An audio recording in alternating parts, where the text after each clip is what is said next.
அனைவருக்கும் இந்நேர வணக்கங்கள். இன்றைய தினம் இலங்கை ஆசிரியர் சேவை போட்டி பரீட்சை 2026ஆம் ஆண்டுக்கான பொதறிவு தொடர்பான வினாத்தாள் மாதிரி வினாத்தாள் 4 அதாவது பயிற்சி வினாத்தாள் என்று சொல்ல பயிற்சி வினாத்தாள் 4 உங்களை சந்திப்பதில் மகிழ்ச்சி. அந்த வகையில் இன்றைய காணொளி ஊடாக உங்களுடன் பகிர்ந்து கொள்ள இருக்கின்ற விடயம் பாடசாலையின் நிதி சார்ந்த விடயங்கள், அடுத்தது இலங்கை ஆசிரியர் சேவை பிரமாண குறிப்பு தொடர்பான விடயங்கள். இந்த இரண்டு விடயங்களை நான் இந்த வினாத்தாள் உங்களுக்கு பயிற்சி வினாத்தாள் என்ற பேரில் ஒரு வினாத்தாளை தயாரிச்சிருக்கிறேன். உண்மையில் இந்த காணொலியின் நோக்கம் உங்களுக்கு அந்த வினாத்தாளில் இருக்கிற 30 வினாக்களுக்கும் விடை சொல்வதில் நோக்கம். உங்களுக்கு இந்த ஆசிரியர் சேவையின் பிரமாண குறிப்பு தொடர்பான முழு விவரங்களும் தெரிய வேணும். அதேவேளை பாடசாலை நிதி தொடர்பான மிக முக்கியமான தகவல்கள் தெரிய வேணும். அப்போ நீங்கள் இந்த காணொலி ஊடாக அந்த கேள்விக்கு விடை எழுதுவதை விட அதோடு சேர்ந்து ஏனைய விடயங்களையும் நோட் பண்ண வேணும். அதுக்காக தான் நான் இவ்வளோ விடயங்களை விரிவாக விளக்கமாக கதைக்கிறேன். அநேகமானாக்கள் அது உங்களுக்கு உடன்படக்கூடிய விடயமாக இருக்கும் நினைக்கிறேன். என்றால் தனி ஒரு 30 கேள்வியை தந்து உங்களோட கதைக்கிறதுல எந்த பயனும் இல்லை. மற்றது நீங்கள் தேட வேணும்.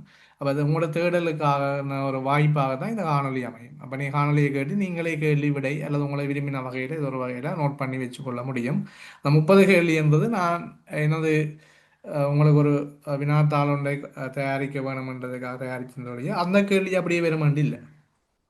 ஆனால் இந்த பரப்புகளில் இருந்து கேள்விகள் வரலாம், இந்த விடிய பரப்புகளில் இருந்து. அப்போ உங்களுக்கு அந்த கெசட்டில் சொல்லப்பட்ட விடயம் 2010ஆம் ஆண்டுக்கு பிறகு இலங்கையின் கல்வித்துறையில் ஏற்பட்ட விடயங்கள் மாற்றங்கள் எல்லாம் கருத்தில் எடுக்கப்படும். அப்போ அந்த மாற்றங்களை தான் நாங்களோட பகிர்ந்து கொள்கிறோம். ஒழிய இந்த கேள்வி அப்படியே உங்களுக்கு வினாத்தாளிலே நேரடியாக கேட்கப்படும் அப்படி என்பது அல்ல. அப்போ இந்த கேள்விகளை வைத்துக்கொண்டு நான் அதோட தொடர்புடைய சில விடயங்களையும் கலந்துரையாடுறேன். அப்போ என்னத்துக்காக இதை சொல்ல வேண்டியிருக்குன்னா, இப்போ சில பேர் நேரடியாக கேள்விக்கு விட கேட்குறீங்க, அது பிள்ளையண்டு இல்லை. ஆனால் என்ன பிரச்சனைனா அப்படி தாரதால இந்த பயனும் இருக்காது உங்களுக்கு. நேரடியான நீங்கள் அந்த கேள்வியையும் விடையும் தான் பார்ப்பீங்க, வேறு ஒன்றையும் தேடி பார்க்க போகிறதில்ல.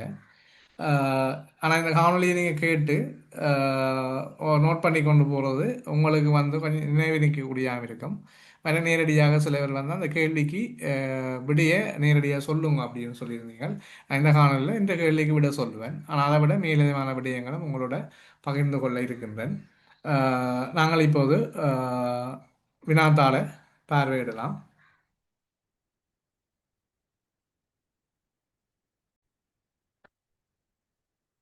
ரைட், நான் ஏற்கனவே சொன்னது போன்று இந்த இதில் இருக்கிற கேள்விகளுக்கு நான் விட சொல்கிறேன், கடைசியாக விட சொல்லுவேன். சொன்னதை போன்று நான் உங்களோட கலந்துரையாட இருக்கிற விடயம் இந்த பாடசாலை நிதி தொடர்பான விடயம். அது பாடசாலைன்னு அதை நான் அந்த சைக்குலரை சொல்லுவோம் என்னென்னா, இது 2023ஆம் ஆண்டு வெளியீடு செய்யப்பட்டது. 54/2023 சுற்றுணர்வு இலக்கத்துக்கு அமைவாக 54/2023 சுற்றுணர்வுக்கு அமைவாக பாடசாலையை அடிப்படையாக கொண்ட பண்பு ரீதியான, அளவு ரீதியான, கட்டமைப்பு ரீதியான அபிவிருத்திக்கான திட்டமிடல்கள் மற்றும் பெருகை செயற்பாடுகள் தொடர்பான சுற்றுநிறுவம் மற்றும் வழிகாட்டல் கைநூல் என்றுதான் இந்த சுற்றுநிறுவத்தின் பேர். அப்போ இதில் நிறைய பக்கங்கள் இருக்கிறது. அவ்வளவு நீங்கள் தேடி பார்க்க போகிறது இல்லை தேடி பார்க்குறதுக்கு உங்களுக்கு நேரம் இருக்கும். அறியால் முக்கியமான சில விடயங்களை நான் அந்த துறையில் இருக்கிறபடியால் சில முக்கியமான விடய பரப்புகளை உங்களுக்கு நான் சொல்கிறேன். நீங்கள் அதில் தேவையானதை நோட் பண்ணிக்கலாம், அல்லது மீண்டும் மீண்டும் அதை காணொலியை கேட்கிறவங்களாகவும் நீங்கள் அதை ஞாபகம் வைத்திருக்க முடியும். Right, okay. இதில் உங்களுக்கு கேட்கப்பட்ட கேள்வி பாடசாலை அபிவிருத்தி சங்கத்தின் நிதி தொடர்பாக பேணப்படும் கணக்கு. இந்த பாடசாலையின் அபிவிருத்தி சங்கத்தின் நிதி தொடர்பாக பேணப்படுகின்ற கணக்கு உண்மையில் பாடசாலை அபிவிருத்தி கணக்கென்ற பேரில் அது ஆரம்பிக்கப்பட வேணும். பாடசாலைன்ற பேரோட ரைட். இப்போ உதாரணத்துக்கு பெரியகுளம் மகா வித்தியாலயம் அபிவிருத்தி பாடசாலை அபிவிருத்தி கணக்கென்ற பேரில் அந்த கணக்கு ஆரம்பிக்கப்பட வேணும். அதான் கணக்குன்ற பேர். அப்போ இது தொடர்பாக இதுக்கு முன்னர் பல வழிகாட்டிகள் அல்லது சுற்றுலாவங்கள் வந்திருந்தாலும் தற்போது 2023ஆம் ஆண்டு சுற்றுலாவம் தான் தற்போது நடைமுறையில் இருக்கின்றது. இதற்கு அமைவாக பாடசாலையில் அனைத்து விடயங்களையும் அல்லது பாடசாலையின் நோக்கங்களை அடைந்து கொள்வதற்காக அல்ல எதிர்பார்ப்புகளை அடைந்து கொள்வதற்காக பாடசாலை அபிவிருத்தி சங்கம் ஆரம்பிக்கப்படும். பாடசாலை அபிவிருத்தி சங்கம் என்ற பேரில் ஒரு குழு ஒன்று அமைக்கப்படும். பாடசாலை அபிவிருத்தி சங்கம் என்று சொல்லுவோம் நாங்கள். பாடசாலை அபிவிருத்தி சங்கம் அமைக்கப்படும். அந்த பாடசாலை அபிவிருத்தி சங்கத்துக்கு அமைய இரண்டு பிரதான குழுக்கள் காணப்படும். பாடசாலையின் சகல விடிய பரப்புகளுக்கும் அதிகாரமிக்க அல்லது சகல விடிய பரப்புகளுடைய தொடர்புடைய இரண்டு குழுக்கள் காணப்படுகின்றது. ஒன்று பாடசாலை அபிவிருத்தி நிறைவேற்று குழு, அடுத்தது பாடசாலை முகாமைத்துவ குழு. பாடசாலை அபிவிருத்தி நிறைவேற்று குழுவின் தலைவராக பதவி வழியாக அதிபர் தலைவராக காணப்படுவார். அந்த நிறைவேற்று குழு செயற்படும் போது யார் அதிபராக செயற்படுகின்றாரோ அவர் அதே வழியாக அந்த அபிவிருத்தி நிறைவேற்று குழுவின் தலைவராக இருப்பார். இந்த அபிவிருத்தி நிறைவேற்று குழு தான் பாடசாலை அபிவிருத்தி நிறைவேற்று குழு தான் அங்கே அதிகாரம் மிக்கதாக அல்லது முடிவுகளை எடுக்கின்ற இல்லை தீர்மானங்கள் எடுக்கின்ற குழுவாக இருக்கும். இதை தவிர வேறு யாரும் பாடசாலையில் எந்த விதமான முடிவுகளோ அல்லது தீர்மானங்களோ எடுக்க முடியாது. அப்போ இந்த குழுவை பொறுத்தமல்ல, பாடசாலை அபிவிருத்தி நிறைவேற்று குழுவை பொறுத்தவரையில் இதுக்கு பெற்றோர்கள் இருப்பினம், பாடசாலை அபிவிருத்தி சங்கத்தில் இருக்கிற பெற்றோர்கள் இருப்பினம், அதே மாதிரி பழைய மாணவர் சங்கத்தில் இருந்து 2 உறுப்பினர்கள் இருப்பினம், ஆசிரியர்கள் இருந்து கொஞ்சம் உறுப்பினர்கள் இருப்பினம், அதே மாதிரி தலைவர் என்ற வகையில் அதிபர் இருப்பார். ரைட். இது பாடசாலை அபிவிருத்தி நிறைவேற்று குழு என்ற யார் இருக்கணும்னு சொல்லி அதோட விரிவாக சொல்கிறேன்.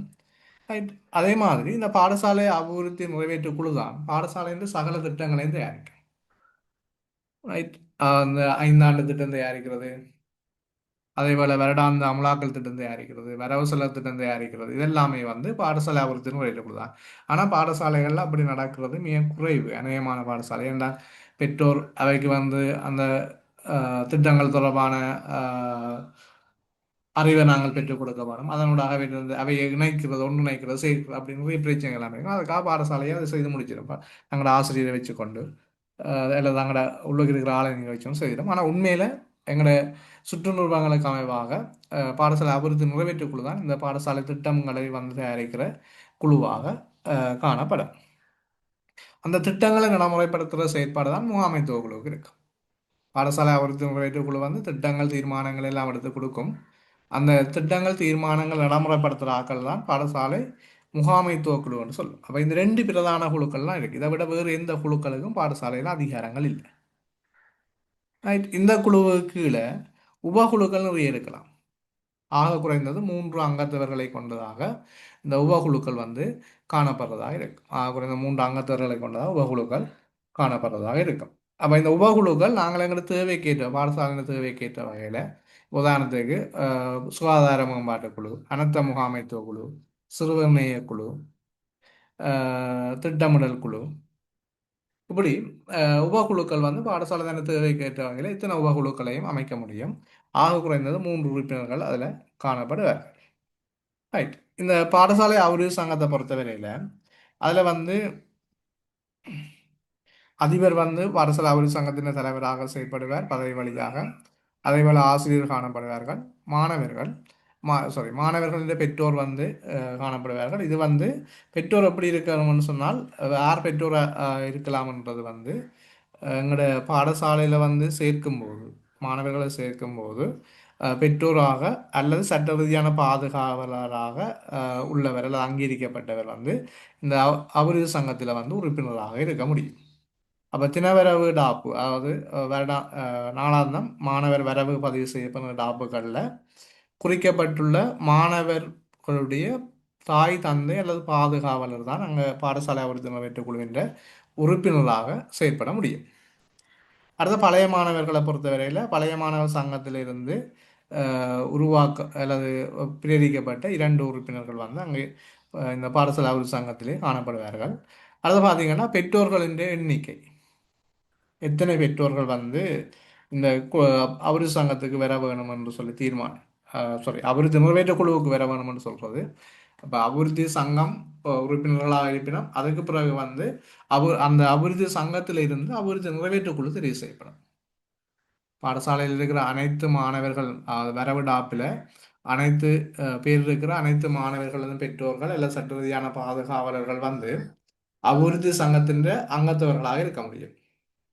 இந்த அங்கத்தவர்களில் இருந்து மாணவர்களின் எண்ணிக்கை அடிப்படையில், பாடசாலையில் கற்கின்ற மாணவர்களின் எண்ணிக்கை அடிப்படையில் பெற்றோர்களின் எண்ணிக்கை பாடசாலை அபிவிருத்தி நிறைவேற்று குழுவுக்கு தெரிவு செய்யப்படும். எத்தனை பெற்றோர் வந்து பாடசாலை அபிவிருத்தி முன்னேற்ற குழுவின் அங்கத்துவத்தை பெற முடியும் அல்ல உறுப்பினராக இருக்க முடியும் என்றது வந்து பாடசாலையில் கற்கிற மாணவர்களின் எண்ணிக்கை அடிப்படையிலேயே அது தீர்மானிக்கப்படும். ரைட், பல விஷயம் சொல்லியிருக்கிறேன். அதை மாதிரி அதை வச்சுக்கொண்டு நாங்கள் இந்த முதல் ஒரு சில கேள்விகளை பார்ப்போம். முதலாவது கேள்வி சொல்லப்பட்டிருக்குது, பாடசாலை அபிவிருத்தி சங்கத்தின் நிதி தொடர்பாக பேணப்படும் கணக்கு பாடசாலை அபிவிருத்தி கணக்கு. இந்த இது அபிவிருத்தி கணக்கை பொறுத்தவரையில் இந்த காசோலை வந்து காசோலை மூலமாக தான் அனைத்து கொடுப்பனவுகளும் பாடசாலையில் மேற்கொள்ளப்படும். சிறு செலவுக்காக காசுல சில்லறை காசு கணக்கு பண்ண முடியும் அல்லது சில்லறை காசு கணக்கு பண்ண முடியும். அதுக்கும் சில வரையறைகள் இருக்குது, நாங்கள் பின்பகுதியில் அதை பற்றி கதைப்போம். இதை விட காசோலை காசோலை வந்து கட்டாயம் கைமாறத்தகாத என்ற ஒரு குறுக்கு கோடுகளோட இந்த காசோலை வந்து ஆஹ், வங்கியிலிருந்து நாங்கள் பெற்றுக்கொள்ள வேணும். எல்லாம் விண்ணப்பிக்கும் போது அப்படி விண்ணப்பிக்க வேணும். அப்போ பாடசாலை அபிவிருத்தி நிதி தொடர்பாக பண்ணப்படுற கணக்கு நான் உங்களுக்கு சொல்லிட்டேன். பாடசாலை அபிவிருத்தி கணக்கு. இரண்டாவது, பாடசாலை அபிவிருத்தி நிறைவேற்றுக் குழுவின் தலைவர். பாடசாலை அபிவிருத்தி நிறைவேற்றுக் குழுவின் தலைவர் வந்து பதவி வழி அதிபர் வந்து காணப்படுவார். அதேபோல பாடசாலை அபிவிருத்தி சங்கத்தின் தலைவரும் இவர் தான். பாடசாலை அபிவிருத்தி சங்கத்தின் தலைவரும் ஆஹ், பாடசாலை அபிவிருத்தி நிறைவேற்றுக் குழுவின் தலைவரும் இவர் தான். முகாமைத்துவ குழுவின் தலைவரும் அதிபர் தான். பதவி வழியாக தொடர்படுவார். அடுத்த, பாடசாலையின் வரவு செலவு திட்டத்தை அங்கீகரிப்பது. இதை யார் அங்கீகரிப்பது என்று தயாரிக்கிறது வந்து பாடசாலை அபிவிருத்தி நிறைவேற்றுக் குழு. அங்கீகரிக்கிறது வந்து அந்த வரவு செலவு திட்டம் எமோவுக்கு அமைவாக, அதாவது வரவு செலவு திட்டம் மொத்தமாக எவ்வளவு தொகையை வந்து காட்டுதோ அதற்கு அமைவாக வலய கல்வி பணிப்பாளர், மாகாண கல்வி பணிப்பாளர் என்ற அடிப்படையில் அந்த அனுமதிக்குரிய போகும் நியதிகள் இருக்குது. நான் அதை தனியாக வந்து உங்களுக்கு சொல்கிறேன். அப்போ யார் அங்கீகரிப்பது என்று நான் இதில் கேள்வி ஏன் போட்டுக்கிறேன்னு சொன்னால், உங்களுக்கு அதுக்கு என்ன விடை, சரியான விடை என்ன? அப்போ இப்படி ஒரு கேள்வி கேட்டால் நாங்கள் அதை சொல்ல முடியாது. பாடசாலை வரவு செலவு திட்டம் அங்கீகரிப்பது யாருன்னு சொன்னால் விட சொல்லலாம். என்றால் எவ்வளவு தொகையான வரவு செலவு திட்டம் தயாரிக்க இல்லை எவ்வளவு பெறுமதியில் வரவு செலவு திட்டம் தயாரிக்கப்பட்டிருக்கோ அதை அடிப்படையாக கொண்டு தான் யார் அங்கீகரிக்கப்படுறதுன்றது தீர்மானிக்கப்படும். அப்போ இதை நான் உங்களுக்கு அழுத்தி சொல்ல வேணுமென்றதுக்காக தான் அப்படி ஒரு வினாவை போட்டிருக்கிறேன். அப்போ இதுக்கு நீங்கள் நேரடியாக இப்படி எழுதலாம், அது யார் அது அங்கீகரிக்கிறன்றது, சரி, அது அனுமதி அளிக்கிறது யாருன்றது. ரைட், அதை நாங்கள் அடுத்த பின்பகுதியில் அதை பற்றி கதைப்போம். அடுத்த, நிதி ஆவணங்கள் எத்தனை ஆண்டுகள் பாதுகாக்க வேணும். Right, okay. இதில் அஞ்சாவது கேள்வியை பொறுத்த வரையில் இப்போ மூன்றாவதுக்கு நாலாவதுக்கு நான் சொல்ல வேணும். அடுத்தது அஞ்சாவது கேள்வியை பாருங்கள், பாடசாலை அனைத்து தீர்மானங்களையும் முடிவுகளையும் எடுக்கக்கூடிய குழு பாடசாலை அபிவிருத்தி நிறைவேற்று குழு. பாடசாலையில் அனைத்து தீர்மானங்களையும் முடிவுகளையும் எடுக்கக்கூடிய குழு பாடசாலை அபிவிருத்தி நிறைவேற்று குழு வந்து அந்த முடிவுகளையும் தீர்மானங்களையும் எடுக்கக்கூடிய குழுவாக இருக்கும். அதே போல் ஆறாவது கேள்வியை பார்த்தீங்கன்னா, பாடசாலை அபிவிருத்தி சங்க பெற்றோர் உறுப்பினர்கள் தீர்மானிக்கப்படும் அடிப்படை மாணவர்களின் எண்ணிக்கை. அதாவது வரவிடாப்பில் பெயருள்ள மாணவர்களின் எண்ணிக்கை அடிப்படையில் பாடசாலை அபிவிருத்தி சங்கத்தின் பெற்றோருடைய உறுப்பினர்கள் வந்து தீர்மானிக்கப்படும். Right, okay. இப்போ தொடர்ந்து கதை பண்ணாங்களா, அதில் பாடசாலை அபிவிருத்தி நிறைவேற்று குழு தெரிவு செய்யப்படுது. அதில் வந்து பாடசாலை அபிவிருத்தி நிறைவேற்று குழுவில் மாணவர்களின் எண்ணிக்கை அடிப்படையில் பெற்றோர்களும், அதேவேளை வந்து இப்போ உங்களை விரும்பினா நான் அதையும் இருக்க சொல்ல முடியும். 1 தொடக்கம் 500 வரையான மாணவர்கள் கற்கிற பாடசாலையில் 2 பெற்றோர் வந்து அதில் அங்கத்துவத்தை கொண்டிருப்பார்கள்.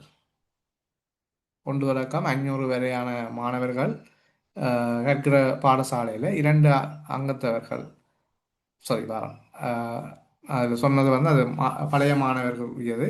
ரைட், ரைட், அது வந்து பழைய மாணவர் தொடர்பானது, பழைய மாணவர் அங்கத்துவம் தொடர்பாக. இந்த பழைய மாணவர் அங்கத்துவம் அதாவது 1 தொடக்கம் 500 வரையான மாணவர்கள் கற்பாராயின் இந்த பாடசாலை அபிவிருத்தி நிறைவேற்று குழுவில் அல்லது பாடசாலை அபிவிருத்தி சங்கத்தில் வந்து 2 பேர் வந்து அங்கத்தவர்களாக இருக்க முடியும். இந்த பழைய மாணவர் தொடர்பான விடயம் இருக்க, நாங்கள் இப்போ அபிவிருத்தி நிறைவேற்று குழுவை பற்றி கதைக்கிறோம். அபிவிருத்தி நிறைவேற்று குழுவுக்கு வருவோம். அபிவிருத்தி நிறைவேற்று குழு அல்லது பாடசாலையின், ஓகே, அபிவிருத்தி நிறைவேற்று குழுவில் பெற்றோர்களின் எண்ணிக்கை எப்படி இருக்க வேணும்? அதாவது மொத்த மாணவர்கள் 100 அல்லது அதுக்கு குறைவாக இருந்தால் 3 பெற்றோர்கள் வந்து அந்த குழுவில் உறுப்பினர்களாக அங்கத்துவத்தை பெற்றுக்கொள்வார்கள். அதாவது அடுத்தது வந்து பார்த்தீங்கன்னா 101க்கும் 500க்கும் இடைப்பட்ட பாடசாலை மாணவர்கள் காணப்படுகின்ற பாடசாலைகளிலே 4 பெற்றோர்கள் வந்து தமது அங்கத்துவத்தை கொண்டிருப்பார்கள். அதே போல 501லிருந்து 1000 வரைக்கும் 5 பெற்றோர்களும், 1001 1500 வரைக்கும் 6 பெற்றோர்களும், 1501 தொடக்கம் 2000 வரை 7 பெற்றோர்களும், 2000க்கு மேற்பட்ட 2001க்கு மேற்பட்ட மாணவர்கள் கற்கின்ற பாடசாலைகளில் 8 அங்கத்தவர்களும் பாடசாலை அபிவிருத்தி நிறைவேற்று குழுவின் அங்கத்தவர்களாக காணப்படுகிறார். இது வந்து பாடசாலை அபிவிருத்தி நிறைவேற்று குழுவில் அங்கத்துவம் பெறக்கூடிய ஆகக்கூடிய பெற்றோருடைய அங்கத்துவம் 8 பேர். அது எத்தனை மாணவர்கள் 2001க்கு மேலே எத்தனை ஆயிரம் மாணவர்கள் கற்றாலும் கிட்டத்தட்ட இலங்கையில் 4000 மாணவர்கள் கொண்ட பாடசாலைகள் கூட இருக்குது. அப்படி 4000 மாணவர்கள் இருக்கிற பாடசாலைகள் கூட 8 பேர் தான் ஆகக்கூடியது அங்கத்துவத்தை பெற்றுக்கொள்ள முடியும். ரைட். அதே போல வந்து பெற்றோர் உறுப்பினர் பாடசாலை அபிவிருத்தி நிறைவேற்று குழுவில் வந்து பெற்றோர் உறுப்பினர்கள். அப்போ இதில் 6வது கேள்விக்குரியது பாடசாலை அபிவிருத்தி சங்கத்தில் வந்து உறுப்பினர்கள் எப்படி தீர்மானிக்கப்படுகிறோம்னு சொன்னால் வரவிடாப்பில் இருக்கிற மாணவர்கள் என்ற பெற்றோர் வந்து அல்லது சட்ட ரீதியான பாதுகாவலர் வந்து பாடசாலை அபிவிருத்தி சங்கத்தின் உறுப்பினராக இருக்க முடியும். அதேபோல் பாடசாலை அபிவிருத்தி நிறைவேற்று குழுவுக்கும் அந்த உறுப்பினர்களின் மாணவர்களின் எண்ணிக்கை அடிப்படையில் எத்தனை உறுப்பினர்கள் இருக்கிறது என்பது தீர்மானிக்கப்படும். ரைட். திரும்பவும் சொல்கிறேன், பாடசாலை சங்கத்தில் வந்து பெற்றோருடைய உறுப்பினர்கள் உறுப்பினர் சகல மாணவர்களுடைய பெற்றோரும் இருக்கலாம். சகல மாணவர் என்றால் வரவிடாப்பில் பேருள்ளார்கள். ரைட். ஓகே. அடுத்தது பாருங்க, பாடசாலை அபிவிருத்தி நிறைவேற்று குழுவுக்கு வந்து ஆசிரியர்களின் எண்ணிக்கை ஆசிரியர்களுடைய அங்கத்துவம் எப்படி தெரிவு செய்யப்படுது என்றால் பாடசாலை அபிவிருத்தி நிறைவேற்று குழுவில் 3 அல்லது அதற்கு குறைவான ஆசிரியர்கள் இருந்தால் அனைவரும் வந்து அந்த குழுவிலே வந்து அங்கத்துவத்தை பெற்றுக்கொள்ள முடியும். பாடசாலை அபிவிருத்தி நிறைவேற்று குழுவில் 4 தொடக்கம் 10 வரையான ஆசிரியர்கள் இருக்கிற இடத்துல 3 ஆசிரியர்கள் அங்கத்துவத்தை பெறுவார்கள்.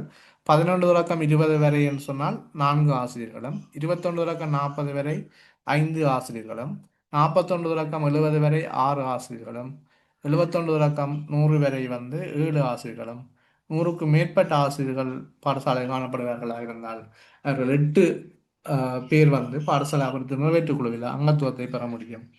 ஆகவே ஆகக்கூடிய தொகை இந்த ஆசிரியருடைய அங்கத்துவம் மட்டும்தான்.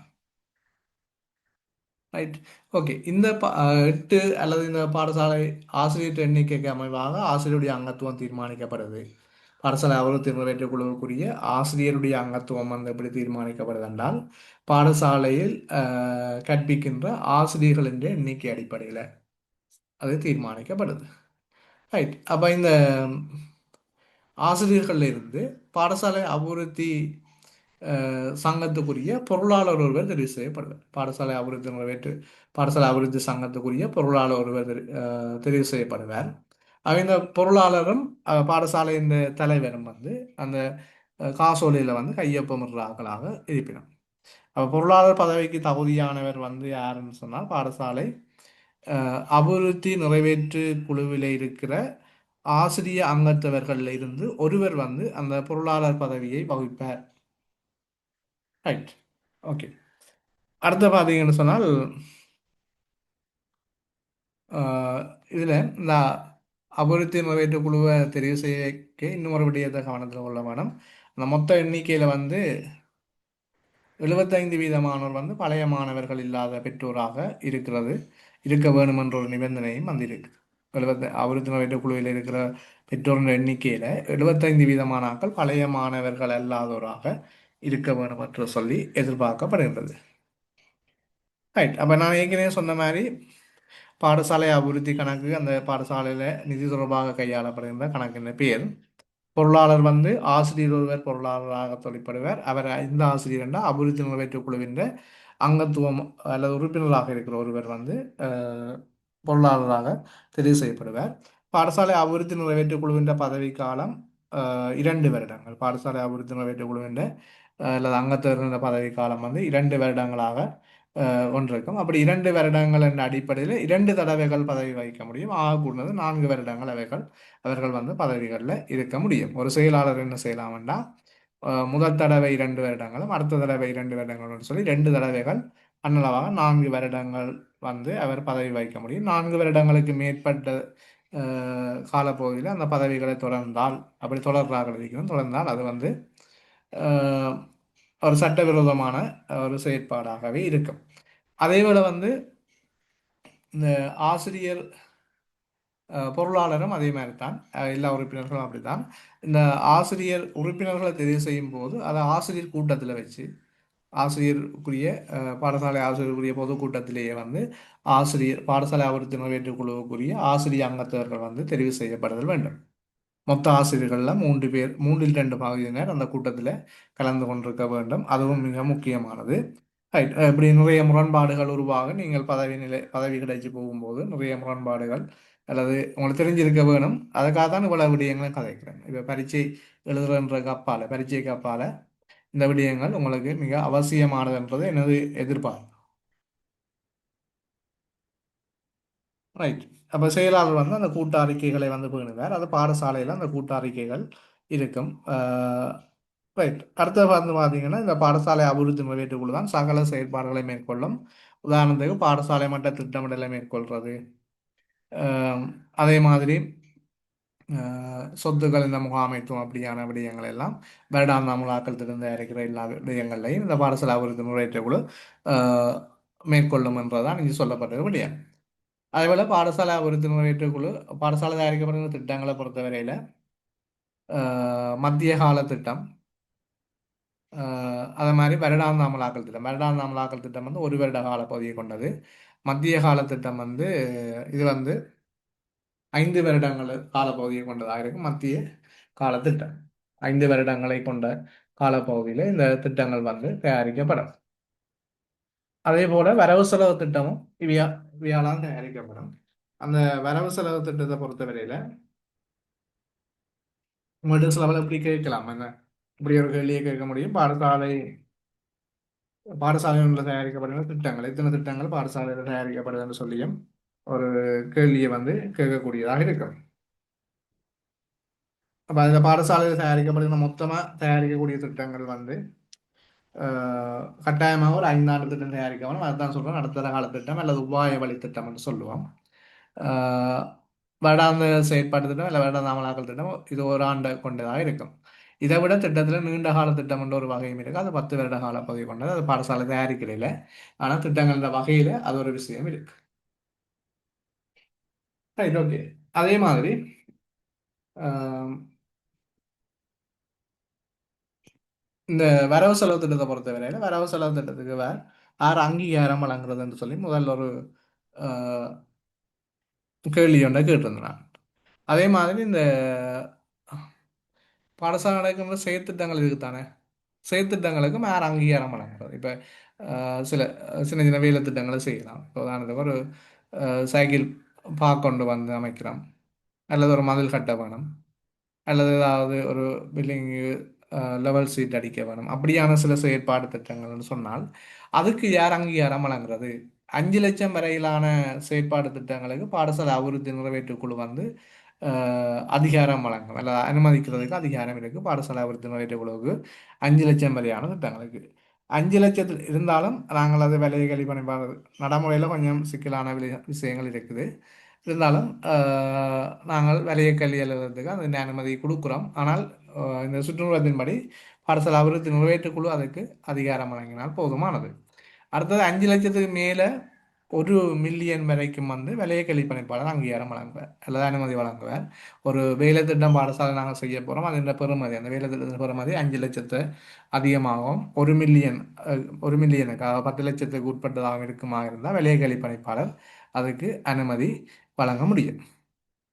ஆனால் தற்போது வந்து அந்த திட்டங்களும் மாகாண அனுமதிகளுக்காக அல்லது மாகாண இந்த கட்டிட திணைக்களங்கள் திணைக்களத்திட்ட இன்ஜினியர்கிட்டையும் அது அனுமதிக்காக போகுது. அப்படியான சில ஏற்பாடுகள் இருக்கு. அது வேறு வேறு டிபார்ட்மெண்டோட சுற்றுநிறுவனங்களோட அப்படியான சில விடயங்கள் சொல்லப்பட்டிருக்கிறது. அது இருக்கட்டும். அடுத்த 1 மில்லியனுக்கு மேல்னு சொன்னால் வருடாந்த அமலாக்கல் திட்டத்துக்கும் வரவு செலவு திட்டத்துக்கும் யார் அனுமதி வழங்குறாரோ அந்த அதிகாரி தான் அனுமதி வழங்கி கொள்வார் இந்த 1 மில்லியனுக்கு மேற்பட்ட நிதிகளுக்கு.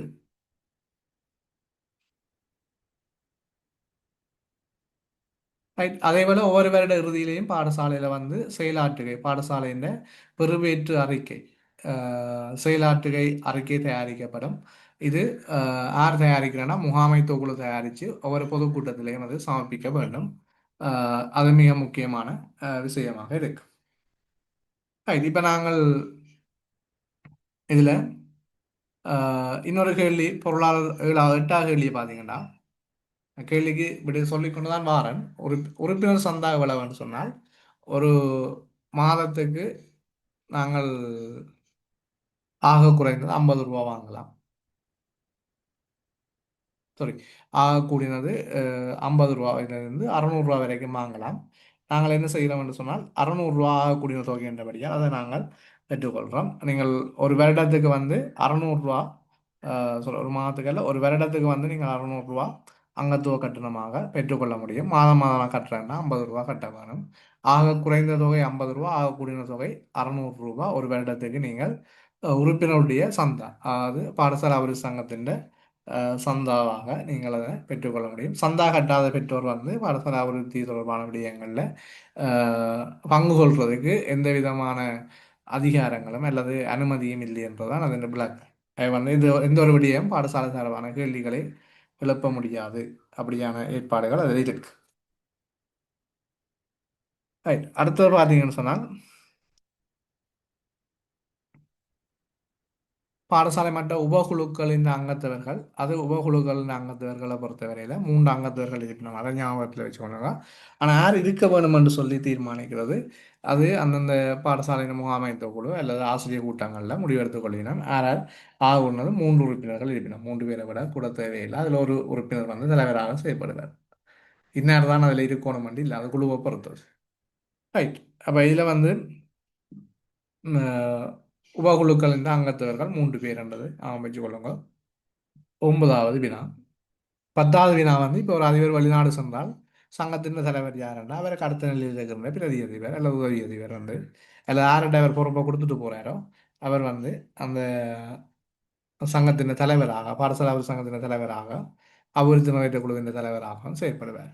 இப்போ இப்படி சொல்லும்போது பாடசாலை அதிபர் வந்து தன்னுடைய பதவி வழியாக தலைவராக செயற்படக்கூடிய அமைப்புகளை பொறுத்தவரையில் பாடசாலை அபிவிருத்தி சங்கம், பாடசாலை அபிவிருத்தி நிறைவேற்றுக் குழு, பாடசாலை முகாமைத்துவ குழு, பழைய மாணவர் சங்கம், மற்றது வந்து இந்த வருகை தருதல் வசதிப்படுத்தல் குழு, அப்படி வந்து இந்த குழுக்கள் வந்து என்ன செய்யும், இதில் குழுக்களில் பதவி வழியாக அதிபர் வந்து தான் அந்த தலைவராக வந்து அங்கே செயற்படக்கூடிய அதிகாரம் இருக்குது. அல்லது அவைக்கு அந்த பதவி வழியாக அந்த நிலைமையை பெற்றுக்கொள்கிறோம்.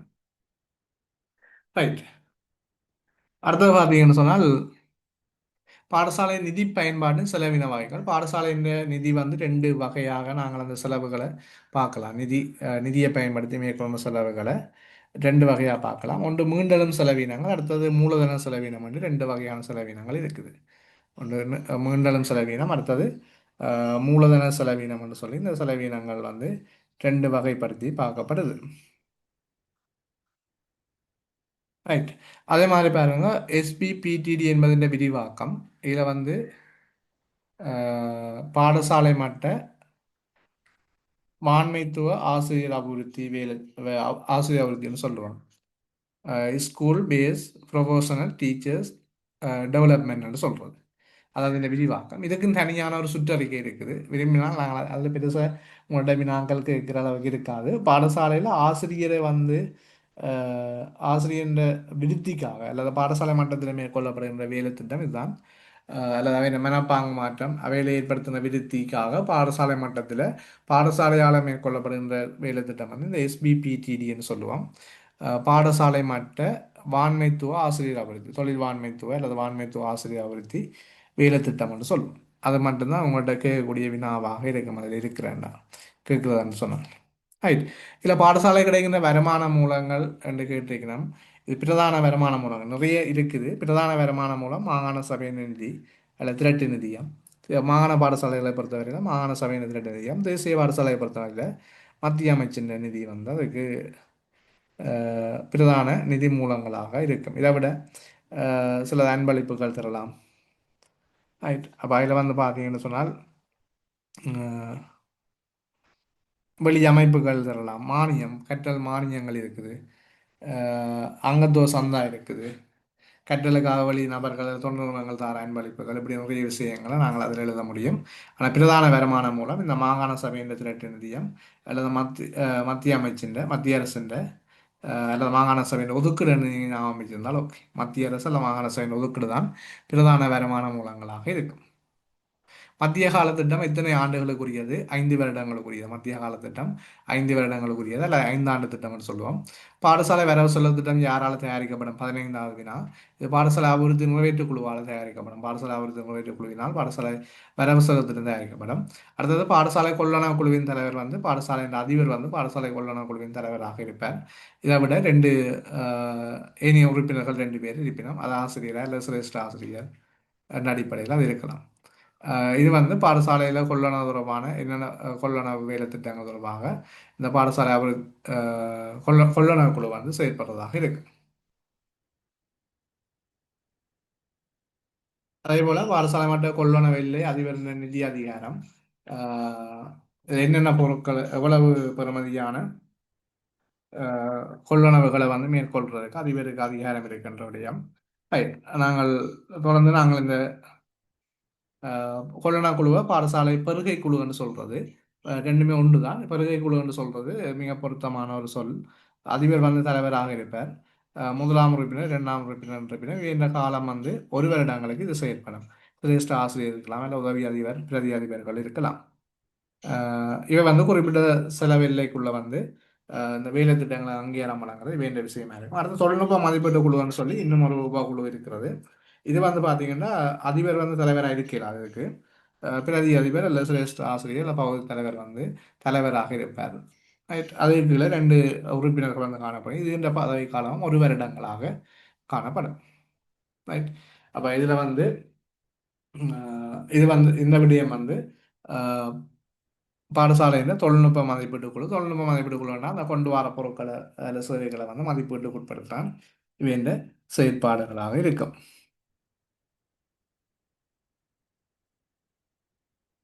ரைட். அதே போல் இந்த கையிருப்பு கணக்கு 18ஆக எழுதி பாருங்க. 18ஆக எழுதி சொல்லலாம். அதில் கையிருப்பு கணக்கு எதற்காக பயன்படுது? அதாவது ஸ்டாக் புத்தகம் வந்து பாடசாலையின் இருப்புகள் சகல பொருட்களையும் பதிவுக்கு உட்படுத்துகின்ற புத்தகம் தான் இந்த கையிருப்பு கணக்கு புத்தகம்னு சொல்லுவோம். ஸ்டாக் புக்குன்னு சொல்கிறது. சரியான இருப்பு பதிவேடுன்னு சொல்லலாம். இது வந்து பாடசாலை இருக்கிற சகல சொத்துக்களையும் பதிவுக்கு உட்படுத்துகிற புத்தகமாக இது காணப்படும். ரைட். நாங்கள் ஏற்கனவே சொன்ன மாதிரி இந்த வருடாந்த வரவு செலவு திட்டத்தை யார் யார் அங்கீகரிக்கிறன்றது ஏற்கனவே மேலே ஒரு கேள்வி பார்த்த நாங்கள். பாடசாலையின் வரவு செலவு திட்டம் வந்து அங்கீகரிப்பது யாருன்னு சொல்லி சொன்னால், இந்த வரவு செலவு திட்டத்தின் மொத்த தொகை 10 மில்லியன் சொன்னால் வலயக்கல்வி பணிப்பாளர் அனுமதிப்பார்.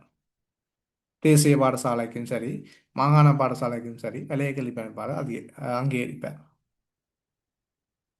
அதே மாதிரி 10 மில்லியன்லேருந்து 50 மில்லியன் வரையும் என்று சொன்னால் மாகாண கல்வி பணிப்பாளர் தேசிய பாடசாலைக்கும் அனுமதியை வழங்குவார்.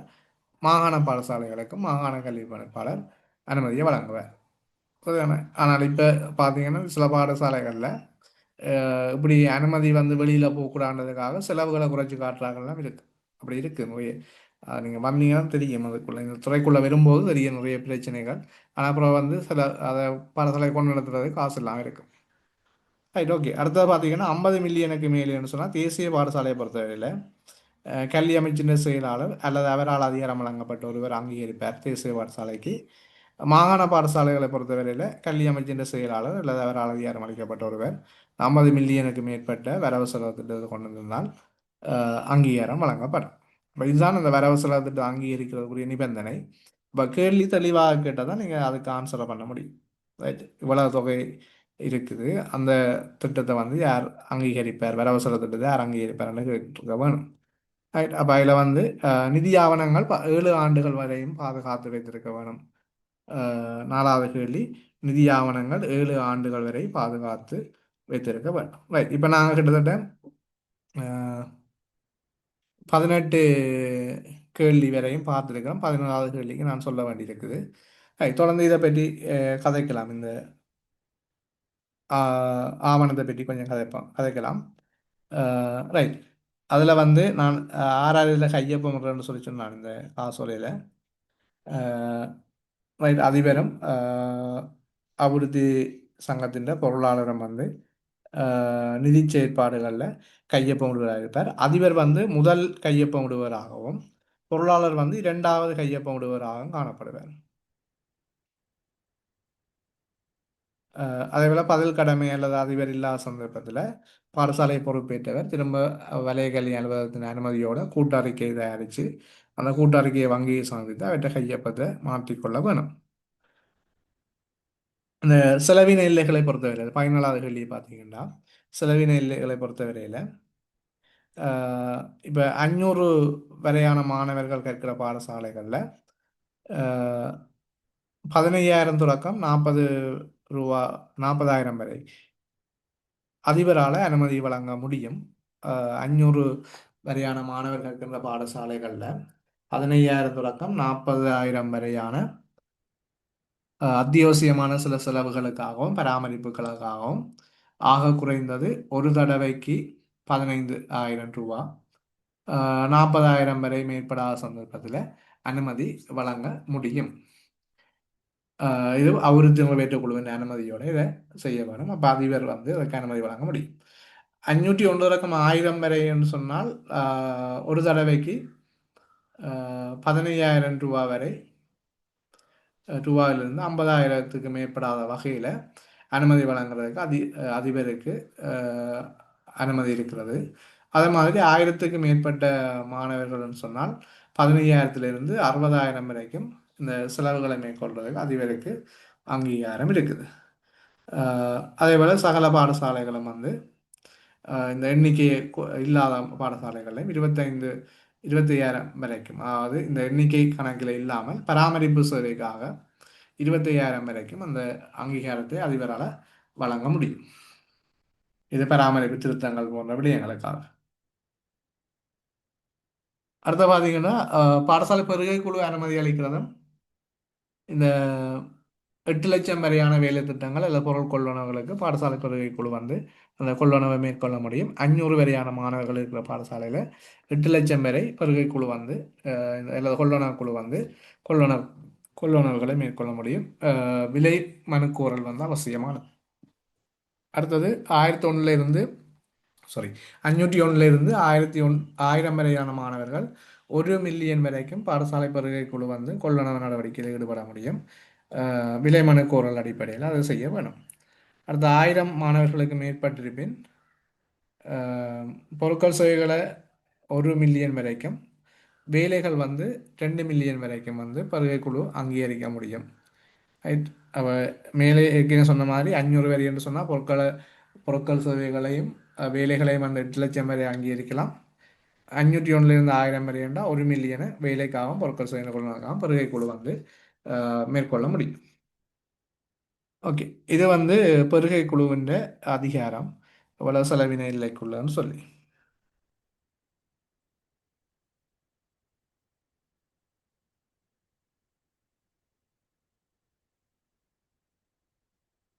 அடுத்தது பார்த்தீங்கன்னு சொன்னால் 19வது கேள்வி பாருங்க. பாடசாலை அபிவிருத்தி சங்க நிதியை கையாளும் வங்கி கணக்கு யாரால் இயக்கப்படுகின்றதுன்னு சொல்லினா அது அதிபரும் பொருளாளரூடாகவும் அது கையாளப்படும்.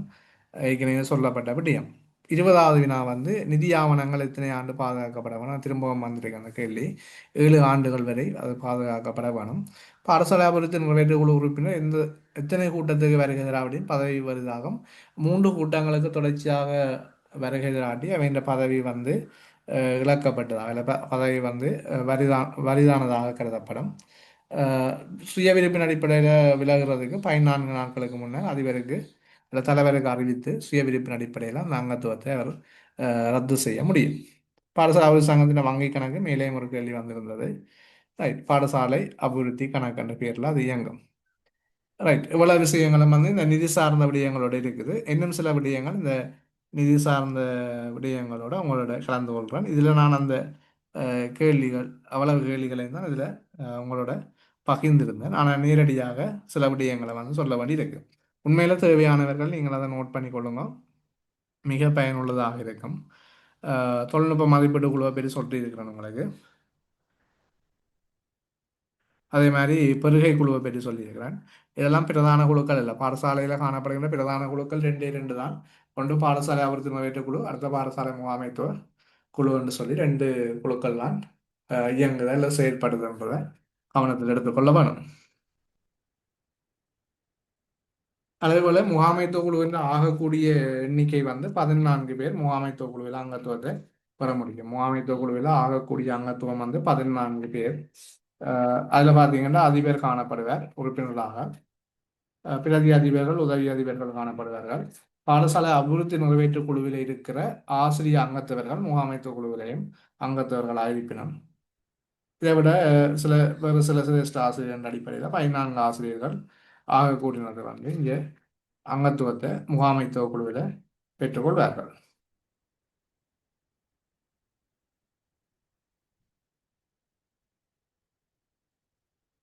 முகாமைத்துவ குழுவின் காலம் வந்து 1 வருடங்கள் தான். அது இந்த பதவி காலம். அதன் பின்னர் புதிதாக முகாமைத்துவ குழு தெரிவு செய்யப்படுதல் வேண்டும். அப்போ இதுகளெல்லாம் சரியாக செய்யும் போது தான் அந்த பாடசாலையும் சரியான ஒரு வகையில் வழிநடத்தப்படுறதாக இருக்கும். ரைட். அதில் அன்றைக்கு அந்த பனைக்கூட்டு தோழனுக்கு பற்றி சொன்னான். அதில் இன்னொரு விஷயத்தையும் சொல்ல வேணும். இந்த பனைக்கூட்டு வந்து எப்படி அமையும் என்று சொன்னால், சமூக பொறுப்பு, ஒழுக்கக்கோவை, பாடசாலையின் குறிக்கோள், இதில் ஏதாவது ஒன்றை உள்ளடக்கினதாக இந்த பனைக்கூட்டு வந்து அமையும். ரைட். அதேவேளை பாடசாலையின் நோக்கம் ஒன்று வந்து கொண்டிருக்க வேண்டிய விசேட லட்சணம் என்று நாங்கள் சிமார்ட்டை சொல்லுவோம். சிமார்ட்டாக இருக்க வேணும் நோக்கங்கள் என்று சொல்லுவோம். நீங்கள் அந்த சிமார்ட்டுக்குரிய விரிவாக்கத்தையும் நீங்கள் ஞாபகப்படுத்தி வச்சுக்கொள்ளலாம். பெசிபிக்கானது மெஷர்மெண்ட் அளவிடக்கூடிய இருத்தல், மற்ற அடையக்கூடியதாக இருத்தல், மற்றது யதார்த்தமானதாக இருத்தல், அது காலம் சார்ந்ததாக இருத்தல் என்று சொல்லி அதை அந்த விரிவாக்கத்தை நாங்கள் சிமார்ட்டின் ஒவ்வொரு எழுத்துக்கும் அதில் விரிவாக்கத்தை சொல்ல முடியும்.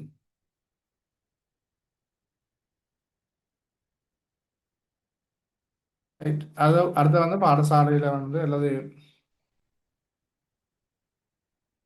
பாடசாலை நிலைமைகளை ஆய்வு செய்வதற்காக பயன்படுத்தும் நுட்ப முறையை நாங்கள் சுவட் பகுப்பாய் SWOT பகுப்பாய்வு என்று சொல்லுவோம். சுவட் பகுப்பாய்வுடாக இந்த சூழ்நிலைகளை வந்து நாங்கள் அறிந்து கொள்ளக்கூடிய இருக்கும். பாடசாலை மட்டுமல்ல, ஏனைய நிறுவனங்களின் சூழ்நிலைகளையும் நாங்கள் அறிந்து கொள்வதற்கு ஒரு பிரதானமான வழிமுறையாக இருக்கும். பாடசாலை முகாமைத்தின் முதல் படிமுறையாக திட்டமிடலை வந்து சொல்ல முடியும். முகாமைத்துவத்தின் கருமங்கள் அல்லது படிமுறைகள் சொல்லும்போது உங்களுக்கு தெரியும். திட்டமிடல், ஒழுங்கமைத்தல், நெறிப்படுத்தல், தலைமை வகித்தல்னு சொல்றவே அடுத்த கட்டுப்படுத்தல் அப்படின்னு சொல்லுவோம். பாடசாலை திட்டத்தை தயாரிக்கிறதுக்காக வந்து 2 அணுகுமுறைகள் பின்பற்றப்படுறது. ஒன்று தர்க்க ரீதியான கோட்பாட்டு பிரவேசம், அடுத்தது காண்ட் வரைவுன்னு சொல்லி 2 விதமான அணுகுமுறை வந்து பின்பற்றப்படுறது வளமை பாடசாலைகளின் திட்டம் தயாரிக்கும் போது. ரைட். இவ்வளவு விஷயங்களும் வந்து இந்த பாடசாலை திட்டம் என்ற வழியே வந்தது. திட்டம் தனியாக ஒரு விடயங்களாக இருக்குது. ரைட். அப்படி கேள்விகள் கேட்கும்போது அல்லது விடிய பரப்புகள் ஏராளமானது இருக்குது. நாங்கள் ஏனால் கல்வி பொது அறிவுன்றதுக்கு அப்பால் அந்த பாடசாலைகளில் மேற்கொள்ளப்படுகின்ற செயற்பாடுகளையும் இந்த பரீட்சையில் வந்து எதிர்பார்க்கறதால அல்லது எதிர்பார்க்கிறதுன்னு சொல்லி எங்களுக்கு அந்த கெசட்டில் சொல்லப்பட்டிருக்கிறதால மாற்றங்கள் புதிய விடிய பரப்பு அப்போ எங்கேருந்து எப்படி கேள்விகளை வந்து எடுக்கிறதுன்ற ஒரு சிக்கல் இருக்கு. ரைட்.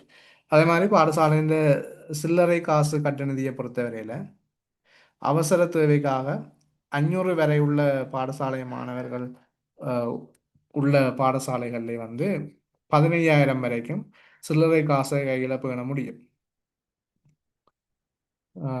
சில்லறை காசாக நாங்கள் அதை பேணக்கூடியதாக இருக்கும். ஆகக்கூடியது வந்து சில்லறை காசுன்ற எல்லையை பொறுத்தவரையில்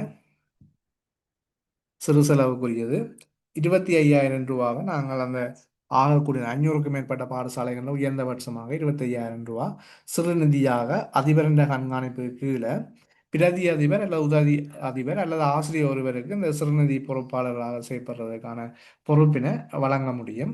500 குறைந்த மாணவர்கள் உள்ள பாடசாலைகளில் 15,000 வரையும், அதற்கு மேற்பட்ட மாணவர்கள் உள்ள பாடசாலைகளில் 25,000 வரைக்கும் இந்த சிறுநிதியாக கையில் காசாக வந்து பயன்படுத்த முடியும். இது வந்து சிறுநிதி தொடர்பான பாடசாலைகளில் காணப்படுகின்ற ஏற்பாடுகள்.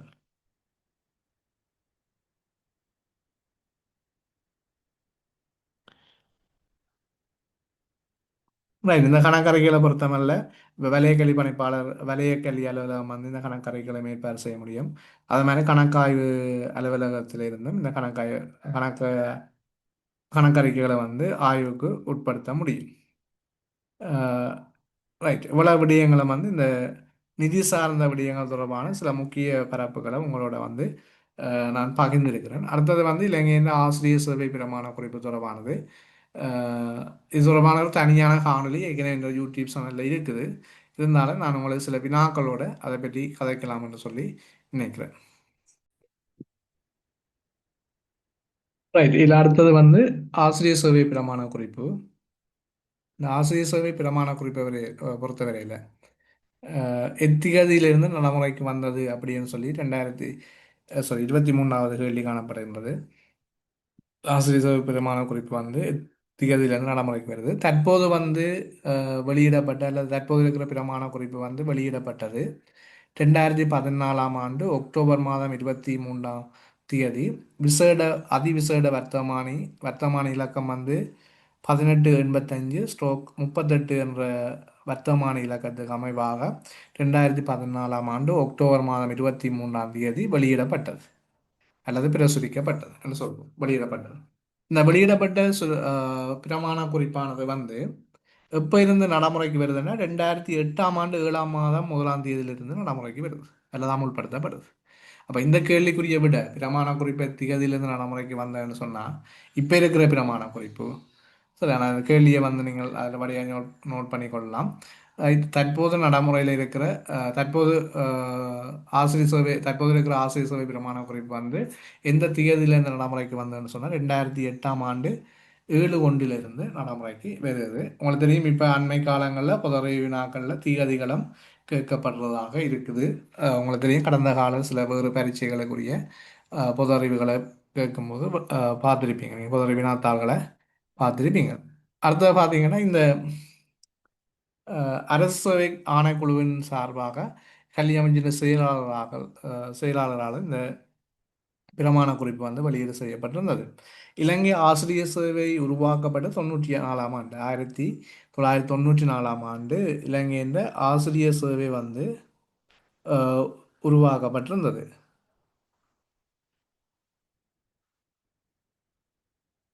அது வந்து அப்புறம் அதுக்கு பிறகு வெளியீடு செய்யப்பட்ட பிரமாண குறிப்பு திருத்தம் செய்யப்பட்டு 2014ஆம் ஆண்டு இந்த பிரமாண குறிப்பு வந்தது.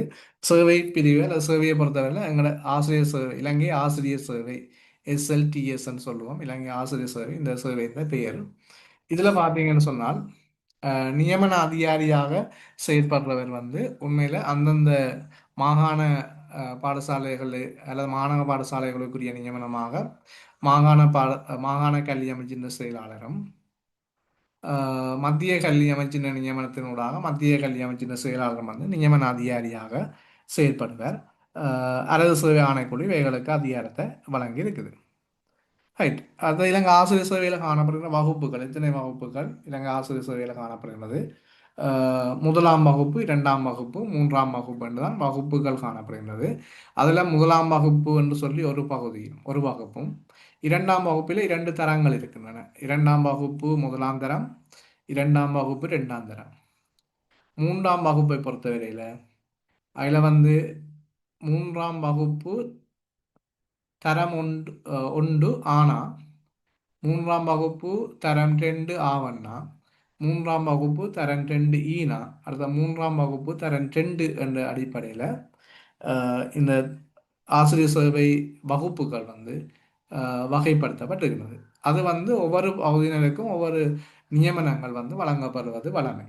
இலங்கையில் இலங்கையில் இருக்கிற ஆசிரியர் சேவைகளுக்கு வந்து நியமனம் செய்யப்படாத வகுப்புகள் என்று சொல்லும்போது தரம் ஒன்று அதே மாதிரி தர சாரி வகுப்பு ஒன்று அதே மாதிரி வகுப்பு 2 தரம் ஒன்றுக்கு நியமிக்கப்பட முடியாது. நேரடியாக நியமனம் செய்ய முடியாது. அவ பார்த்தீங்கன்னா 2ஆம் வகுப்பு தரம் 2க்கு வந்து நேரடியாக நியமனம் செய்ய முடியும். ஆரை நியமிக்க முடியும் என்று சொன்னால் கல்விமானி பட்டத்தை பூர்த்தி செய்தவர்கள் அவர்களுடைய நேரடியான நியமனம் 2ஆம் வகுப்பு தரம் 2க்கான நியமனமாக அமையும். இது வந்து நேரடி நியமனம் வழங்கக்கூடியது இந்த ஆசிரியர் சேவையில் கல்விமான பட்டதாரிகளுக்குரிய நேரடி நியமனம் வந்து கல்விமான பட்டதாரிகளுக்கு வகுப்பு 2 தரம் 2ல் வந்து நியமனம் செய்யப்படுவார்கள். அதே போல பட்டதாரிகள் இப்போ உங்களுக்கு நீங்கள் பரீட்சை எழுதி ஆசிரியர் சேவையில் நியமிக்கும் போது நீங்கள் 3ஆம் வகுப்பு தரம் 1 ஆனா பிரிவில் அல்லது ஏ பிரிவில் நியமிக்கப்படுவீர்கள். பட்டதாரிகளை பொறுத்தவரையில் 3ஆம் வகுப்பு தரம் 1 ஆனா அல்லது ஏ பிரிவில் வந்து நியமிக்கப்படுவார்கள். அதே மாதிரி கல்வியியல் கல்லூரி போதனாவியல் ஆசிரியர் பயிற்சியாளர்கள் தேசிய கல்வி கல்லூரியிலிருந்து வருகின்ற 3 வருட சேவை முன் பயிற்சி பெற்றவர்கள் இலங்கையின் ஆசிரியர் சேவையில் சேவை முன் பயிற்சி பெற்று சேர்க்கப்படுகின்ற ஆளுநர் இவர்தான் சேவை முன் பயிற்சி பெற்றார்கள். ஆசிரியர் சேவைக்காக 3 வருடங்கள் பயிற்றுவிக்கப்பட்டு நியமனங்கள் வழங்கப்படுகின்றார்கள். வகுப்பு 3 தரம் 1 ஆவண்ணா அல்லது பி பிரிவில் வந்து அவர்கள் நியமிக்கப்படுவார்கள். வகுப்பு 3 தரம் 1 ஆவண்ணா பிரிவில் வந்து அவர்களுடைய நியமனம் காணப்படும். அதே மாதிரி டிப்ளோமாதாரர்கள் அவங்களுக்கு தெரியும். இது வந்து இப்போ ஹெச்என்டி ஆங்கில ஆசிரியர்கள் கூடுதலாக அப்படி நியமிக்கப்படுறது. இந்த ஆங்கிலத்திலே வந்து உயர் டிப்ளோமா தேர்ச்சியை பெற்றவர்கள் தொழில்நுட்ப உயர் உயர் தொழில்நுட்ப கல்லூரியிலிருந்து வெளிவருகின்றவர்களுக்கு இந்த நியமனங்கள் வழங்கப்படுறது வழமை. இது வந்து இதுவும் போட்டி பரீட்சை அடிப்படையில் நியமனங்கள் வழங்கப்படுறது. இதில் போட்டி பரீட்சை அடிப்படையில் நியமனம் வழங்கப்படாதாக்கள் என்று சொன்னால் கல்வியற் கல்லூரியிலிருந்து வாராக்கள் அவை வந்து சட்புள்ளி அடிப்படையில் கல்வியற் கல்லூரிக்கு ஆசிரியர் சேவைக்காக இணைத்துக் கொள்ளப்பட்டு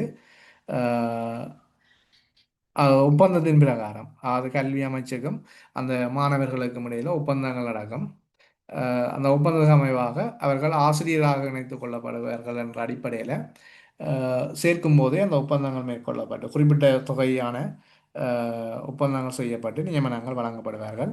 அவர்கள் நியமனத்தை பெறாது இடையில வந்து அதிலிருந்து விலகி செல்வார்களாக இருந்தால் அந்த அவர்களை பயிற்சி அளிப்பதற்கு பயன்படுத்தப்பட்ட அவ்வளவு கட்டணமும் வந்து செலுத்த வேணும். செலவழிக்கப்பட்ட கட்டணமும் செலுத்த வேணும். ஏற்கனவே 2 பேர் வந்து அதுக்கு சாட்சி வைத்திருப்பினும் எல்லாடைய அவையிட்டு இருந்தால் அது அறவீடு செய்யப்படும். அது வந்து கோர்ட்ஸில் வழக்கில் நீங்கள் வெளிநாடுகளுக்கு போனால் கூட அந்த கட்டணங்கள் அறவீடு செய்கிற அடிப்படையில் அந்த ஒப்பந்தங்கள் எல்லாம் இருக்கு. ரைட். அது ஆசிரியர்களுக்காக மட்டுமே அவை பயிற்சிக்கப்படுகின்றன. உள்ளக பயிற்சிகளை மேற்கொள்கிற அக்கால பகுதியில் அவைக்கு ஏற்படுகின்ற செலவுகள் அது முன்னமே தீர்மானிக்கப்படும். இப்போ உதாரணத்துக்கு ஒரு 15 லட்சம் என்று சொன்னால் அந்த 15 லட்சமும் அவை அந்த கல்விகள் வந்து விலகிக்க அல்லது நாங்கள் அந்த சேவையை தொடரலாம் அப்படின்னு வந்தால் அதுக்குரிய கட்டணங்களை செலுத்த வேண்டும் என்ற அடிப்படையில் அது நியமிக்கப்படுது. அடுத்தது பார்த்தீங்கன்னா காப்போத உயர்தர தகவல் பெற்றோர் வந்து நியமிக்கப்படுறது. இது வந்து வகுப்பு 3 தரம் 2ல் நியமிக்கப்படுவார்கள். தற்போது வந்து அந்த நியமனங்கள் வந்து குறைந்த அளவில் காணப்படுகின்றது. நான் 2014ஆம் ஆண்டுக்கு பிறகு தொண்டர் ஆசிரியர் நியமனங்கள் வந்து சட்ட ரீதியாக இடம்பெறாதுன்றது தான் அந்த அரசாங்கத்தின் இது. ஆனால் சில வேளைகளில் எங்களை வளமை சட்டத்துக்கு முரணாக செய்யப்படுறதும் இருக்குது. அப்படி நிறைய விடயங்கள் இருக்குது. நான் இதில் சொல்லிக்கொள்கிற விடயங்கள். அப்போ ஆசிரியர் சேவைக்கு நியமிக்கப்படுறது இந்த 5 தரப்பினர்களையும் வந்து நேரடியாக ஆசிரியர் சேவையில் நியமனம் செய்ய முடியும். அதேபோல் ஆட்சேர்ப்பை பொறுத்தவரையில் திறந்த பரீட்சை அடிப்படையில் தான் இந்த ஆசிரியர் சேவைக்கான நியமனங்கள் வழங்கப்படும். திறந்த அடிப்படையில் மட்டுப்படுத்தப்பட்ட ஒரு விடயம் ஆசிரியர் சேவையில் உள்வாங்கிறது இல்லை. உண்மையிலே இப்போ இந்த முறை வந்த கெசட் வந்து உங்களுக்கு அப்படி தெரியும் மட்டுப்படுத்தப்பட்ட அல்லது திறந்தன்னு சொல்லி. ஆனால் மட்டுப்படுத்தப்பட்டன்னா அந்த கெசட்டில் பயன்படுத்திருக்கமான அந்த வேர்ட்ஸை அது ஏற்கனவே அது வந்து இப்போ நீங்கள் இந்த காணொலியும் சில பார்ப்பீங்க. அவைன்ற சேவை வந்து வேறு வந்து அபிவிருத்தி உத்தியோகத்தர் என்ற அடிப்படையில் நியமனம் பெற்றவர்கள் பாடசாலைகளில் கடமையாற்றி கொண்டிருக்கிறதால அவைகளை உள்வாங்கிறதுக்குன்னு சொல்லி தனியான ஒரு வர்த்தமான பத்திரிகையும் ஏற்கனவே பட்டதங்களை முடித்து இருக்கிறார்களுக்கு தனியான ஒரு வர்த்தமான பத்திரிகையும் 2 பேருமே திறந்த அடிப்படையில் தான் உள்வாங்கப்படுவார்கள். அவர்களுக்கு சில சலுகைகள் வழங்கப்படும் சொல்லப்பட்ட வழியே. ஆனால் இந்த பரீட்சை வந்து மட்டுப்படுத்தப்பட்டது அல்ல அல்லது அது வந்து சேவை பிரமாண குறிப்பின்படி அப்படியான ஏற்பாடுகள் இல்லை. தற்காலிகமாக நாங்கள் விசேட ஏற்பாடுகளை அப்படி செய்ய முடியும். மட்டுப்படுத்தப்பட்டு தற்காலிகம் செய்யப்படும். ஆனால் அது இந்த ஒரு சந்தர்ப்பம் மட்டும்தான் இருக்குமென்னு நினைக்கிறேன். அதுக்கப்புறம் அந்த ஏற்பாடுகள் இருக்காது. ரைட். இது வந்து திறந்த அடிப்படையில் மட்டுமே ஆசிரியர் சேவையில் ஆசிரியர்கள் வந்து உள்வாங்கப்படுவார்கள். ரைட். அடுத்தது பார்த்தீங்கன்னு சொன்னால் இந்த 24 நேரடியாக விட சொல்லியிருக்கிறோம் உங்களுக்கு நேரடியாக கேள்விக்கு. இலங்கை ஆசிரியர் சேவையில் எத்தனை வகுப்புகள் உள்ளனன்னு சொல்லியிருக்கிறேன். அடுத்தது மூன்றாம் தரங்களில் மூன்றாம் வகுப்பில் உள்ள தரங்கள் உங்களுக்கு தெரியும். மூன்றாம் வகுப்பு தரம் ஒன்று ஆனா, தரம் ஒன்று ஆவண்ணா, தரம் ஒன்று ஈனா, அதை விட மூன்றாம் வகுப்பு தரம் ரெண்டுன்னு சொல்லி நான்கு தரங்கள் வந்து அதில் காணப்படுகின்றது. ஆசிரியர் சேவைக்கான சம்பள குறியீடு இது வந்து பார்த்தீங்கன்னா ஜிஇ என்ற சம்பள குறியீடு வந்து பயன்படுத்தப்படும். இப்போ உங்களுக்கு 2025ஆம் ஆண்டில் ஒரு சம்பள குறியீடு மாற்றப்பட்டது. ஆசிரியர் சேவைக்கான சம்பள குறியீட்டில்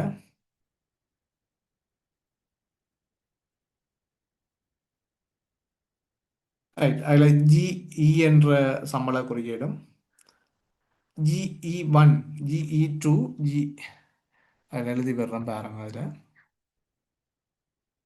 உண்மையில நீங்கள் அந்த ஒரு ஆள் இதில் பதிவிட்டிருந்தீங்கன்னா அந்த கொமெண்ட்ஸில் இதை எழுதி நான் நல்லவன்னு சொல்லி நிச்சயமாக நிறைய டைம் எடுக்கும்.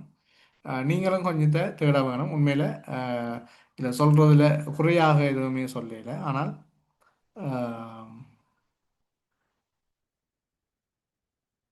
நீங்களும் சிலதை வந்து மினைக்கிட வேணும்.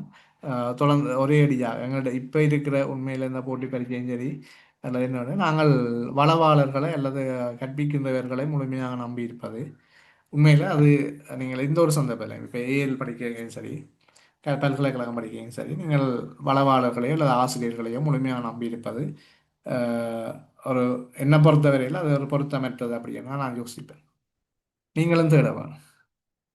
சரிதானே? அப்போ நீங்கள் சுயமாக தேடும்போது அதிக விடயங்களை ஆஹ், அல்லது நினைவில் நிறுத்தக்கூடியதாக இருக்கும். ஆம், right. இப்படி ரெண்டு சம்பள குறியீடு இருக்கின்றது. ஜிஇ2 அடுத்தது ஜிஇ1. அப்புறம் அல்லது யோசிக்கிறீங்கள ஜிஇ2 வந்து ஒரு பகுதியினர் இருக்கும்.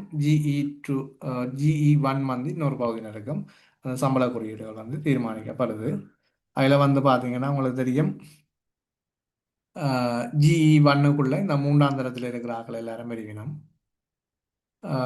ஜிஇ2க்குள்ள வந்து ரெண்டாம் தரமும் முதலாம் தரமும் அதுக்குள்ள வரும். ரைட். அப்போ இது வந்து சம்பள குறியீடு என்ற அடிப்படையில் தீர்மானிக்கப்படுது. இப்போ நீங்கள் சம்பளத்தின் அளவெல்லாம் வந்து கேட்பினோம் அப்படிங்கிற இல்லை. ரைட். இவ்வளவு விஷயங்களும் அதில் சொல்லப்பட்டிருக்கு. அடுத்த கேள்வி 28வது கேள்வி பார்த்தீங்கன்னா ஆசிரியர் சேவைக்கு ஆட்சேர்ப்பு செய்யப்படும் முறை திறந்த அடிப்படையில் மட்டும்தான் ஆசிரியர் சேவைக்கு ஆட்சேர்ப்பு செய்யப்படும். நீங்கள் இந்த முறையில் இருக்கிற கெசட்டை வச்சுக்கொண்டு விதிவிலக்காக அதை ஆஹ், எடுத்துக்கொள்ள வேண்டாம். அவர் திறந்த அடிப்படையில் ஆசிரியர் சேவைக்கு ஆட்சேர்ப்பு செய்யப்படும்.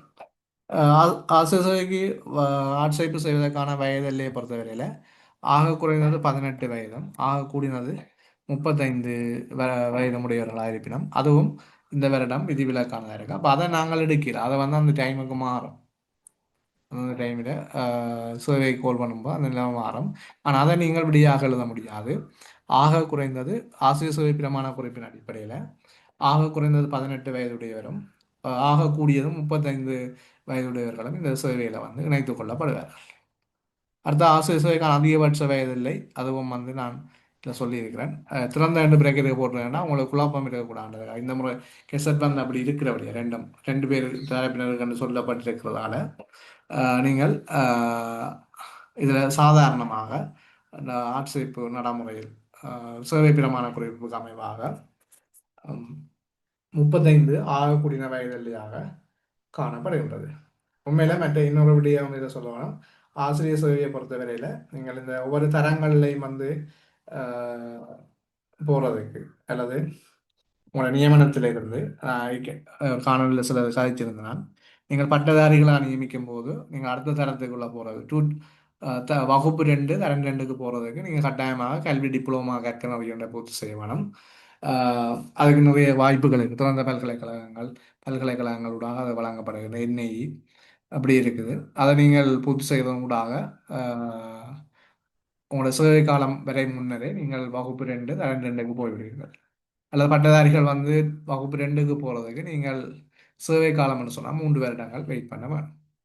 அதே போல் வகுப்பு 2 தரம் 2ல் இருந்து கொண்டு நீங்கள் 5 வருஷத்துக்குள்ள முதுமானி கற்கையை பூர்த்தி செய்கிற போது நீங்கள் 5 வருடத்துக்குள்ள வகுப்பு 1க்கு அது தரம் வகுப்பு 2 தரம் 1க்கு நியமனம் செய்ய முடிவீர்கள். சேவை காலம்னு சொல்லும்போது நீங்கள் 7 வருடங்கள் காத்திருக்க வேண்டும். முதுமானி கற்கையை பூர்த்தி செய்வீங்களாக இருந்தால் 5 வருடங்களுக்குள்ள அந்த நிலையை அடைந்த முடியும். கொஞ்சம் சலவை, அதாவது பின்னர் எடுக்க போகிற அல்லது எதிர்வரும் வருடங்கள் எடுக்க போகிற சம்பளத்தை நாங்கள் இப்போ எடுக்கக்கூடிய வாய்ப்புகள் இந்த ஆசிரியர் சேவையில் இருக்குது.